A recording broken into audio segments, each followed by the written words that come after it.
University BEd first സെമിസ്റ്ററിലെ philosophy പേപ്പറായിട്ടുള്ള education in contemporary ഇന്ത്യയിലെ 2024 ക്വസ്റ്റ്യൻ പേപ്പർ ഒന്ന് ഡിസ്കസ് ചെയ്യാം. അതിൽ ഫസ്റ്റ് ക്വസ്റ്റ്യന് എ പാർട്ടിൽ വരുന്നതാണ്. 2 മാർക്ക് ക്വസ്റ്റ്യൻ ആണ്.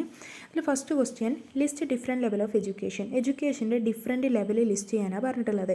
നമ്മുടെ കരിക്കുലത്തിൽ ഇത്ര എണ്ണം കൊടുത്തിട്ടുണ്ട്.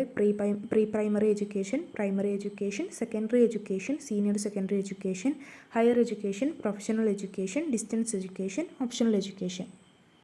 രണ്ടാമത്തെ ക്വസ്റ്റ്യന് എന്താണ് എഡ്യൂക്കേഷണൽ സോഷ്യോളജി എന്നുള്ളതാണ്. ഇത് സെക്കൻഡ് സെമ്മിലെ ഒരു ക്വസ്റ്റ്യനാണ് ശരിക്കും. അപ്പോൾ എഡ്യൂക്കേഷണൽ സോഷ്യോളജി എന്ന് പറയുന്നത് എഡ്യൂക്കേഷൻ കാരണം എഡ്യൂക്കേഷൻ കാരണം വരുന്ന സൊസൈറ്റിയിൽ വരുന്ന ചേഞ്ചസുകൾ എന്തൊക്കെയാണ്, അതേപോലെ തന്നെ സൊസൈറ്റിയിലുള്ള ചേഞ്ചസ് കാരണം എഡ്യൂക്കേഷനിൽ വരുന്ന ഇൻഫ്ലുവൻസുകൾ എന്തൊക്കെയാണ് എന്നുള്ളതാണ് എഡ്യൂക്കേഷണൽ സോഷ്യോളജി പറയുന്നത്. ഇനി നെക്സ്റ്റ് ക്വസ്റ്റ്യന് എഡ്യൂക്കേഷണൽ സിസ്റ്റത്തിനെ ഇൻഫ്ലുവൻസ് ചെയ്യുന്ന ഫാക്ടേഴ്സുകൾ ഏതൊക്കെയാണെന്ന് ലിസ്റ്റ് ചെയ്യാനാണ് പറഞ്ഞിട്ടുള്ളത്. ഏതൊക്കെയാണ്? സോഷ്യോ എക്കണോമിക് ബാക്ക്ഗ്രൗണ്ടുകൾ ഉണ്ടാവും, ഗവൺമെൻറ് പോളിസികളുണ്ടാവും, ടീച്ചിങ് മെത്തേഡുകൾ, മോട്ടിവേഷൻ, കരിക്കുലം, ലേണിംഗ് എൻവയോൺമെൻറ്റ്, നമുക്കറിയാവുന്ന നോളജ്, ആദ്യമേ അറിയാവുന്ന പ്രിയർ നോളജ് എന്ന് പറയാം, പ്രിയർ നോളജ് ആൻഡ് എക്സ്പീരിയൻസ്, പിന്നെ cognitive element, emotional and mental health, social interaction. അടുത്ത ചോദ്യം, നമ്മുടെ കോൺസ്റ്റിറ്റ്യൂഷണൽ വാല്യൂസ്, ഇന്ത്യൻ്റെ കോൺസ്റ്റിറ്റ്യൂഷണൽ വാല്യൂസ് ലിസ്റ്റ് ചെയ്യാനാണ് പറഞ്ഞിട്ടുള്ളത്.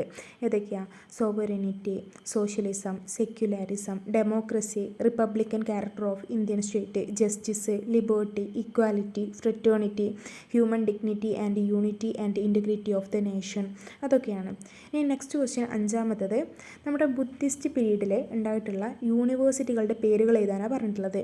നളന്ദ, തക്ഷശില, അത് നമുക്കറിയാവുന്ന കാര്യമാണ്. പിന്നെ ഉള്ളതാണ് വലഭി യൂണിവേഴ്സിറ്റി, വിക്രമാശില, ഓഡൻതാപുരി, ജഗദ്ദല ഒക്കെ. ഇനി ഡിസ്റ്റൻസ് എഡ്യൂക്കേഷൻ എന്താണെന്നാണ് നെക്സ്റ്റ് ക്വസ്റ്റ്യൻ ചോദിച്ചിട്ടുള്ളത്. ഡിസ്റ്റൻസ് എഡ്യൂക്കേഷൻ എന്ന് പറയുന്നത് എന്താ? അതൊരു നോൺ ഫോർമൽ എഡ്യൂക്കേഷനാണ്. അതെന്ന് പറയുന്നത് എന്താ? It is A learning method, flexible ആയിട്ടുള്ള ലേണിംഗ് മെത്തേഡാണ്. അവിടെ ടീച്ചറും സ്റ്റുഡൻറ്റും ഒരു ക്ലാസ്സിലിരുന്ന് പഠിക്കുന്ന മെത്തേഡല്ല. അവർ ഫിസിക്കലി സെപ്പറേറ്റഡ് ആണ്. അവർ ടെക്നോളജി യൂസ് ചെയ്തിട്ടാണ് ഇൻസ്ട്രക്ഷൻ കൊടുക്കുന്നത്. പിന്നെ പ്രാക്ടിക്കൽ, ലേണേഴ്സ് സെൻറ്റേഡ് പ്രോഗ്രാമുകളാണ്. പ്രാക്ടിക്കൽ ആയിട്ടാണ് മെത്തേഡുകളാണ് കൂടുതൽ കൊടുക്കുന്നത്. ലേണേഴ്സ് സെൻറ്റേഡ് ആയിട്ടുള്ള പ്രോഗ്രാമാണ്. ട്രഡീഷണൽ ക്ലാസ് റൂമിൽ നിന്ന് ഒഴിവായിട്ടുള്ളൊരു മെത്തേഡാണ്. അതേപോലെ തന്നെ ബാക്ക്വേർഡ് ആയിട്ടുള്ള സ്റ്റുഡൻസിനൊക്കെ ഇത് നല്ലൊരു മെത്തേഡാണ്. ഇനി നെക്സ്റ്റ് ക്വസ്റ്റ്യൻ, ഇന്ത്യൻ കോൺസ്റ്റിറ്റ്യൂഷൻ്റെ ആർട്ടിക്കിളിൽ 13th ആർട്ടിക്കിൾ ഫസ്റ്റ് പറഞ്ഞിട്ടുള്ള കാര്യം എന്താണെന്നാണ് ചോദിച്ചിട്ടുള്ളത്. അതിൽ പറയുന്നത് എല്ലാ മൈനോറിറ്റി പീപ്പിൾസിനും, മൈനോറിറ്റി അത് റിലീജിയൻ ആവട്ടെ, ലാംഗ്വേജ് ആവട്ടെ, ഏതായാലും എല്ലാ മൈനോറിറ്റിക്കും എഡ്യൂക്കേഷണൽ ഇൻസ്റ്റിറ്റ്യൂഷൻ്റെ അവരുടെ ചോയ്സ് അനുസരിച്ച് എസ്റ്റാബ്ലിഷ് ചെയ്യാനും അഡ്മിനിസ്ട്രേറ്റ് ചെയ്യാനുള്ള അവകാശത്തിനെയാണ് നമ്മൾ ആർട്ടിക്കിൾ 30 ഫസ്റ്റ് പറഞ്ഞിരിക്കുന്നത്. ഓക്കെ. ഇനി നെക്സ്റ്റ് ചോദിച്ചിട്ടുള്ളത് എന്താണ് ഓറിയൻ്റൽ ഓക്സിഡൻ്റൽ കോൺട്രവേഴ്സി എന്നാണ്. ഓറിയൻ്റൽ ഓക്സിഡൻ്റൽ കോൺട്രവേഴ്സി എന്ന് പറയുന്നത് നമ്മളെ ബ്രിട്ടീഷ് ഈസ്റ്റ് ഇന്ത്യ കമ്പനിക്ക് നമ്മുടെ ഇന്ത്യയിലുള്ള വിദ്യാഭ്യാസത്തിൻ്റെ അധികാരം മുഴുവൻ അവർക്ക് കൊടുത്ത സമയത്ത് ഇംഗ്ലീഷിലാണോ അല്ലെങ്കിൽ നമ്മുടെ ഇവിടെയുള്ള ലോക്കൽ ലാംഗ്വേജിലാണോ നമ്മൾ പറഞ്ഞു കൊടുക്കേണ്ടത്, കുട്ടികൾക്ക് അറിവ് പറഞ്ഞു കൊടുക്കേണ്ടത് എന്നുള്ള ഒരു പ്രശ്നം അവിടെ വന്നു. അതാണ് ഓറിയൻ്റൽ ഓക്സിഡൻ്റൽ കോൺട്രവേഴ്സി എന്ന് പറയുന്നത്. ഓറിയൻ്റൽ എന്ന് പറയുന്നത് നമ്മുടെ ഇവിടെയുള്ള റീജിയണൽ ലാംഗ്വേജ്, ഓക്സിഡൻ്റൽ എന്ന് പറയുന്നത് ഫോറിൻ ലാംഗ്വേജ് അഥവാ ഇംഗ്ലീഷ്. നെക്സ്റ്റ് ക്വസ്റ്റ്യൻ ചോദിച്ചിട്ടുള്ളത് ഇന്ത്യൻ്റെ ട്രഡീഷണൽ വാല്യൂസ് എന്തൊക്കെയാണെന്ന് ലിസ്റ്റ് ചെയ്യാനാണ്. മുതിർന്നവരെ ബഹുമാനിക്കുക, നോൺ വയലൻസ്, പിന്നെ സത്യം മാത്രം പറയുക, പിന്നെ family bonding, joint family system, പിന്നെ സ്പിരിച്വാലിറ്റി, സെൽഫ് റിയലൈസേഷന്, പിന്നെ ടോളറൻസ്, ഡൈവേഴ്സിറ്റിനെ ആക്സെപ്റ്റ് ചെയ്ത് ജീവിക്കൽ, ഹോസ്പിറ്റാലിറ്റി, ജനോറിസിറ്റി, പിന്നെ ധർമ്മ, ഡ്യൂട്ടി, പിന്നെ simplicity and humility, environmental harmony and coexistence. ഇതൊക്കെ നമ്മുടെ ഇന്ത്യയിലുണ്ടായിരുന്ന ട്രഡീഷനായിരുന്നു കേട്ടോ. ഇനി what do you mean by gurukula system of education? അതാണ് next question. Gurukula system of education എന്ന് പറയുന്നത് എന്താ? നമ്മുടെ ഇന്ത്യയിൽ കുട്ടികൾ ഗുരുവിൻ്റെ അടുത്ത് പോയിരുന്ന് പഠിക്കുന്ന ഒരു വിദ്യാഭ്യാസ സമ്പ്രദായമായിരുന്നു ഗുരുകുല സിസ്റ്റം ഓഫ് എഡ്യൂക്കേഷൻ. അവർ അവിടെ നിന്നിട്ട് ഹോളിസ്റ്റിക് ഡെവലപ്മെൻറ്റിന് വേണ്ടിയിട്ടും മോറലായിട്ടും സ്പിരിച്വലായിട്ടും പ്രാക്ടിക്കൽ നോളജൊക്കെ നേടിയെടുത്ത് ഒരു ഭയങ്കര ടീച്ചർ സ്റ്റുഡൻറ്റ് ബോണ്ട് ഭയങ്കരമായിട്ടുള്ള ഒരു സിസ്റ്റമായിരുന്നു ഗുരുകുല സിസ്റ്റം ഓഫ് എഡ്യൂക്കേഷൻ അല്ലേ. അവിടെ ഗുരുവിൻ്റെ കീഴിൽ നിന്നിട്ട് അതുപോലെ ഒരുപാട് കാലം നിന്ന് പഠിക്കും. അവിടെ നിന്ന് പഠിക്കുക ചെയ്യുക. ഗുരുവിന് വേണ്ടിയുള്ള ദക്ഷിണയും കാര്യങ്ങളൊക്കെ കൊടുത്ത് അവർക്ക് വേണ്ടി ഫീഡ് ചെയ്യാനുള്ള കാര്യങ്ങളൊക്കെ ഇവർ തന്നെ പോയി യാചിച്ച് കണ്ടുപിടിച്ച് ഗുരുവിനെ നല്ല രീതിയിൽ നോക്കുന്ന ഒരു സമ്പ്രദായമാണ് ഗുരുകുല സിസ്റ്റം ഓഫ് എഡ്യൂക്കേഷൻ. ഇനി പാർട്ട് ബിയിൽ 4 മാർക്ക് ക്വസ്റ്റ്യൻ ആണ് വരുന്നത്. അതിൽ first question, examine the impact of British rule on the development of modern education in India. British rule കാരണം നമ്മുടെ മോഡേൺ എഡ്യൂക്കേഷനിൽ ഒരുപാട് ഡെവലപ്മെൻറ്റ് വന്നിട്ടുണ്ട്. അതിൽ ആദ്യം തന്നെ പറയുന്നത് നമ്മുടെ ഇവിടെ ഉണ്ടായിരുന്ന ഒരു റീജിയണൽ ബേസ്ഡ് ആയിട്ടുള്ള എന്തായിരുന്നു എഡ്യൂക്കേഷൻ സിസ്റ്റം ആയിരുന്നു അല്ലേ. റിലീജിയസ് ബേസ്ഡ് ആയിട്ടുള്ള എഡ്യൂക്കേഷൻ സിസ്റ്റം ആയിരുന്നു. ഗുരുകുല സിസ്റ്റം, ബുദ്ധിസം, അതേപോലെ തന്നെ മദ്രസ എഡ്യൂക്കേഷൻ, അതൊക്കെ മാറിയിട്ട് ഒരു വെസ്റ്റേൺ സ്റ്റൈൽ എഡ്യൂക്കേഷനിലേക്ക് മാറി. അതേപോലെ തന്നെ റിലീജിയസ് ആയിട്ടുള്ള കൺസെപ്റ്റ് പഠിപ്പിക്കുന്നതിന് പകരം ഒന്നും കൂടി ക്ലാസിക്കലായിട്ടുള്ള ടീച്ചിങ്ങിലേക്ക് വന്നു. അങ്ങനെ പറയുകയാണെങ്കിൽ സയൻസ്, മാത്തമാറ്റിക്സ്, ഇംഗ്ലീഷ് ലിറ്ററേച്ചർ അങ്ങനത്തെ കാര്യങ്ങളൊക്കെ എന്തായി ഫോക്കസ് ചെയ്ത് പഠിക്കാൻ തുടങ്ങി. പിന്നെ നമ്മൾ പറഞ്ഞു ഓറിയൻ്റൽ ഓക്സിഡൻ്റൽ കോൺട്രാവേഴ്സി. അങ്ങനെ ലാസ്റ്റ് അതിനൊരു പരിഹാരമായിട്ട് മക്കാളെ മിനിറ്റ്സ് വന്നു. ഈ മക്കാളെ മിനിറ്റ്സ് 1835 എന്താ എംഫസൈസ് ചെയ്തത്, ഇനി കുട്ടികളൊക്കെ എന്ത് പഠിക്കുക, ഇംഗ്ലീഷിൽ പഠിക്കുക. കുട്ടികളെല്ലാവരും എല്ലാം ഒരു മാസമായിട്ടുള്ള ഒരു കൂട്ടം കുട്ടികളെ അവിടെ ഒഴിവാക്കിയിട്ട് ഹയർ എഡ്യൂക്കേഷന് വേണ്ടി മാത്രമായിരുന്നു ഇവർ കൂടുതൽ ഇമ്പോർട്ടൻസ് കൊടുത്തിട്ടുണ്ടായിരുന്നത്. അപ്പോൾ മീഡിയം ഓഫ് ഇൻസ്ട്രക്ഷൻ എന്തായി മാറി, ഇംഗ്ലീഷായി മാറി. അപ്പോൾ നമ്മുടെ പ്രൈമറി ലാംഗ്വേജ്, അഡ്മിനിസ്ട്രേഷൻ്റെയും എഡ്യൂക്കേഷൻ്റെയും പ്രൈമറി ലാംഗ്വേജ് ആയിട്ട് ഇംഗ്ലീഷ് മാറി. പിന്നെ വുഡ്സ് ഡിസ്പാച്ച് വന്നു. വുഡ്സ് ഡിസ്പാച്ച് എന്ത് ചെയ്തു, നമ്മൾ മാഗ്നാകാട്ട എന്ന് പറയുക, ഇന്ത്യയുടെ മാഗ്നാകാട്ട എന്നാണ് വുഡ്സ് ഡിസ്പാച്ചിന് പറയുന്നത്. കാരണം ഒരുപാട് ഇന്ത്യക്കാർക്ക് വേണ്ടിയിട്ട് നല്ല രീതിയിൽ ഗുണമുള്ള ഒരുപാട് കാര്യങ്ങൾ വുഡ്സ് ഡിസ്പാച്ച് അന്ന് പറഞ്ഞിട്ടുണ്ടായിരുന്നു. അതിലൊന്നാണ് കൽക്കട്ട, ബോംബെ, മദ്രാസ് അങ്ങനെ ഒരുപാട് സ്ഥലത്ത് യൂണിവേഴ്സിറ്റികൾ ഇവരെ എസ്റ്റാബ്ലിഷ് ചെയ്തു. പിന്നെ ഹയർ എഡ്യൂക്കേഷനും ലേണിങ്ങിനൊക്കെ വേണ്ടിയിട്ട് ബ്രിട്ടീഷ് യൂസ് ചെയ്തിട്ടുള്ളത് ഈ യൂണിവേഴ്സിറ്റികളൊക്കെ ആയിരുന്നു. പിന്നെ ഉള്ളത് ഒരു സ്ട്രക്ചേർഡ് എഡ്യൂക്കേഷണൽ സിസ്റ്റം കൊണ്ടുവന്നിട്ടുള്ളത് ബ്രിട്ടീഷുകാരാണ്. പ്രൈമറി, സെക്കൻഡറി, ഹയർ സെക്കൻഡറി എഡ്യൂക്കേഷനൊക്കെ അല്ലേ, പ്രൈമറി, സെക്കൻഡറി, ഹയർ എഡ്യൂക്കേഷൻ, ഇതാണ് 3 ടയർ സിസ്റ്റം. ഇതേപോലെയുള്ള സ്ട്രക്ചേർഡ് എഡ്യൂക്കേഷൻ കൊണ്ടുവന്നിട്ടുള്ളത് ബ്രിട്ടീഷ് റൂളാണ്. ബ്രിട്ടീഷ് റൂൾ അതിൻ്റെ അനന്തരഫലമായിട്ടാണ് കൊണ്ടുവന്നിട്ടുള്ളത്. അതേപോലെ തന്നെ ടീച്ചർ ട്രെയിനിങ് ടീച്ചർ ട്രെയിനിങ് കൊണ്ടുവന്നു. അതിന് കാരണമായിട്ട് അതിൻ്റെ ഫലമായിട്ട് എഡ്യൂക്കേഷൻ്റെ ക്വാളിറ്റി ഇമ്പ്രൂവ് ചെയ്യാൻ തുടങ്ങി. പിന്നെ ബ്രിട്ടീഷുകാർ നമ്മൾ എന്തിനാണ് വിദ്യാഭ്യാസം തരുന്നത്, അവരുടെ ട്രേഡൊക്കെ ഈസി ആയിട്ട് നടക്കാൻ, അവർക്ക് വേണ്ടിയിട്ട്, അവർക്ക് യൂസ് ചെയ്യാൻ വേണ്ടിയിട്ടാണ് നമ്മളെ പഠിപ്പിച്ചുകൊണ്ടിരുന്നത്. അതുകൊണ്ട് തന്നെ നമുക്കിവിടെ ക്ലർക്കായിട്ടും പിന്നെ ബ്രിട്ടീഷ് അഡ്മിനിസ്ട്രേഷൻ്റെ ഒഫീഷ്യൽസായിട്ടൊക്കെ ആയിരുന്നു നമുക്കിവിടെ എഡ്യൂക്കേഷൻ കൊടുത്തുകൊണ്ടിരുന്നത്. അതുകൊണ്ട് തന്നെ വൊക്കേഷനായിട്ടുള്ള എഡ്യൂക്കേഷനും ടെക്നിക്കലായിട്ടുള്ള എഡ്യൂക്കേഷനൊക്കെ വളരെ കുറവായിരുന്നു നമുക്ക് കിട്ടിയിരുന്നത്. അതേപോലെ ഞാൻ പറഞ്ഞു ഒരു മാസമായിട്ടുള്ള പീപ്പിൾ എന്ത് ചെയ്തു, നെഗ്ലക്റ്റ് ചെയ്തിട്ടുണ്ടായിരുന്നു. നമ്മുടെ ഹയർ എഡ്യൂക്കേഷനുള്ള ആൾക്കാർക്ക് മാത്രമേ എന്ത് കൊടുത്തിട്ടുണ്ടായിരുന്നുള്ളൂ, എഡ്യൂക്കേഷൻ കൊടുത്തിട്ടുണ്ടായിരുന്നു. പിന്നെ അവർ പറഞ്ഞത് അവർ താഴെയുള്ള കുട്ടികളെ എന്ത് ചെയ്യുക, പഠിപ്പിക്കുക എന്നുള്ളതാണ്. അപ്പോൾ ചെറിയ മക്കൾ, എലിമെൻ്ററിയിലൊക്കെ പഠിക്കുന്ന മക്കൾ, അന്നൊന്നും 3 ടയർ സിസ്റ്റം ഒന്നുമില്ല. അപ്പോൾ താഴെയുള്ള കുട്ടികളൊക്കെ ആര് പറഞ്ഞു കൊടുക്കണം, പഠിച്ചിട്ടുള്ള ഈ ഇന്ത്യൻസ് പറഞ്ഞു കൊടുക്കണം. അപ്പോൾ ഒരു മാസ് എഡ്യൂക്കേഷൻ അവിടെ നെഗ്ലക്റ്റ് ചെയ്ത് കിടക്കുകയാണ്.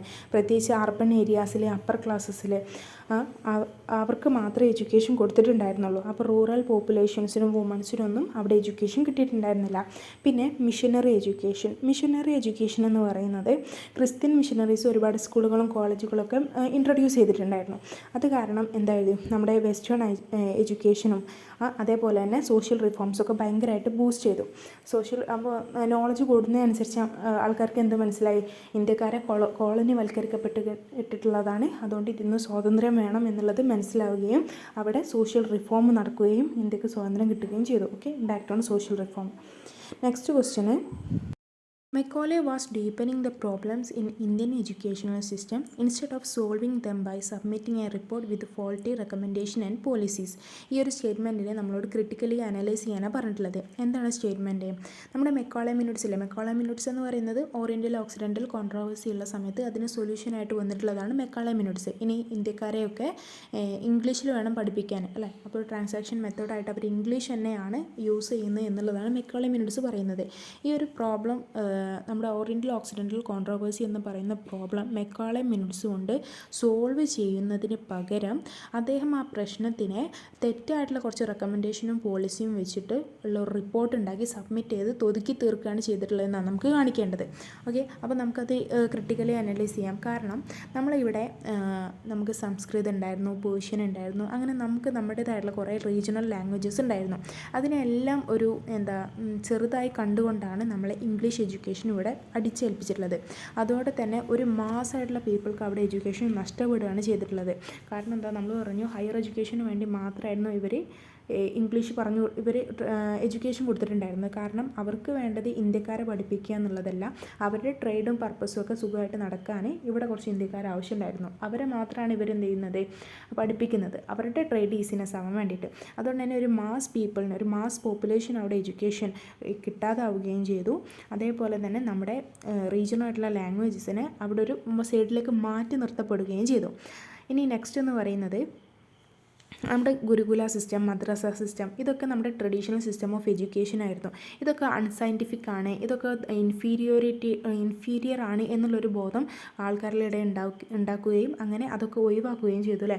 മെക്കാളെ മിനിറ്റ്സിൽ എന്ത് പറഞ്ഞു, ഇനി ഇതേപോലെയുള്ള എഡ്യൂക്കേഷൻ സിസ്റ്റത്തിനൊക്കെ കൊടുക്കുന്ന ഫണ്ടുകളൊക്കെ നിർത്തിവെച്ചു, ഇനി അവിടെയൊക്കെ എന്ത് തുടങ്ങുക, ഇംഗ്ലീഷ് വിദ്യാഭ്യാസം തുടങ്ങുക എന്നായിരുന്നു മെക്കാളെ മിനിറ്റ്സ് പറഞ്ഞിട്ടുണ്ടായിരുന്നത്.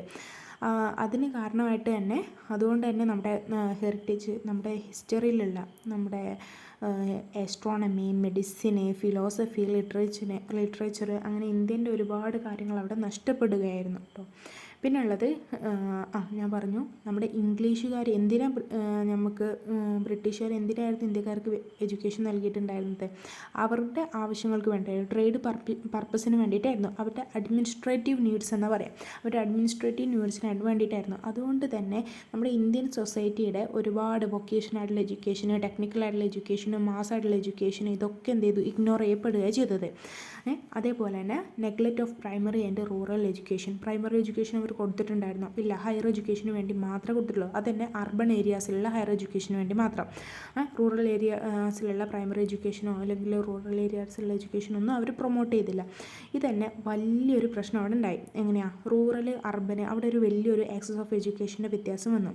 റൂറൽ ഏരിയാസിലുള്ള ആൾക്കാർക്കൊന്നും എഡ്യൂക്കേഷൻ ഇല്ലാത്തൊരാൾക്കാരായി മാറി, അർബൻ ഏരിയാസിലുള്ള ആൾക്കാർക്ക് നല്ല എഡ്യൂക്കേഷൻ കിട്ടുന്ന ആൾക്കാരായി മാറി.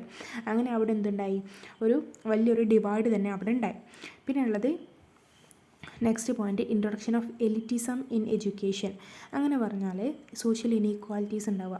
സോഷ്യൽ ഇനീക്വാലിറ്റി നമ്മൾ upper classes, lower classes, woman, അങ്ങനെയുള്ള ഒരു ഇനീക്വാലിറ്റി അവിടെ ഭയങ്കരമായിട്ട് കൂടി. കാരണം അപ്പർ ക്ലാസ്സസിലൊക്കെ എഡ്യൂക്കേഷൻ കിട്ടി, അപ്പോൾ അവരെന്ത് ചെയ്തു, ഒന്ന് ഉയർന്നു,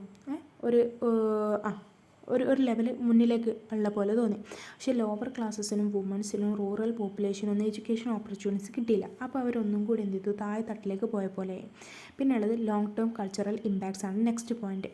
ലോങ് ടേം കൾച്ചറൽ ഇമ്പാക്ട്സ് എന്ന് പറയുന്നത് നമ്മുടെ കൾച്ചറൽ ഡിസ്കണക്ഷൻ അവിടെ ഉണ്ടായി. ഇന്നും നമ്മൾ ഇന്ത്യക്കാർ പലരും എന്ത് ചെയ്യുന്നുണ്ട്, അവരുടെ ട്രഡീഷണലുള്ള മെത്തേഡും കാര്യങ്ങളിലൂടെ ഒന്നും എല്ലാവരും എന്ത് ചെയ്യുന്നത്, ചിന്തിക്കുന്നതും അവർ പരിഹാരങ്ങൾ കണ്ടെത്തുന്നതൊക്കെ അവർ വെസ്റ്റേൺ കണ്ടീഷനും വെസ്റ്റേൺ കാര്യങ്ങളൊക്കെ യൂസ് ചെയ്തിട്ടാണ് അവരെന്ത് ചെയ്യുന്നത്, ഇൻ്റലക്ച്വലായിട്ട് അവർ ചിന്തിക്കുന്ന പോലും.